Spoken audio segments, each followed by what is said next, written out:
জাতীয় নাগরিক পার্টির প্রধান সংগঠক নাসির উদ্দিন পাটোয়ারি হুঁশিয়ারি দিয়ে বলেছেন, পুনরায় কোনো গণ-অভ্যুত্থান ঘটলে সংস্কারের লক্ষ্যে সবার আগে নির্বাচন কমিশনকে পুনর্গঠন করা হবে।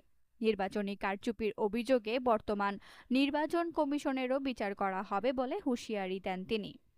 সোমবার দুপুরে রাজধানীর আগারগাঁওয়ে নির্বাচনী প্রশিক্ষণ ইনস্টিটিউটে RFEDর নতুন কমিটির দায়িত্ব গ্রহণ ও বিদায়ী কমিটির সংবর্ধনা অনুষ্ঠানে বিশেষ অতিথির বক্তব্যে তিনি এসব মন্তব্য করেন। অনুষ্ঠানে নাসির উদ্দিন পাটোয়ারি দাবি করেন, ত্রয়োদশ জাতীয় সংসদ নির্বাচনে ব্যাপক জালিয়াতি হয়েছে।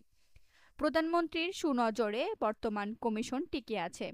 আসন্ন স্থানীয় সরকার নির্বাচনগুলো যদি সম্পূর্ণ স্বচ্ছ ও নিরপেক্ষ না হয়, তবে তারা কঠোর আন্দোলনে নামবেন। অনিয়ম হলে এই কমিশনকেও জবাবদিহিতার আওতায় আনা হবে বলে তিনি হুঁশিয়ারি দেন।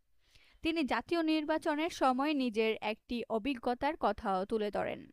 এনসিপির প্রধান সংগঠক বলেন, যখন আফরোজা আব্বাস বিভাগীয় কমিশনের সামনে 5 থেকে 6 হাজার লোক নিয়েছিল, আমি ডাক দিলে সেখানে 50,000 থেকে 1 লাখ লোক আসতো।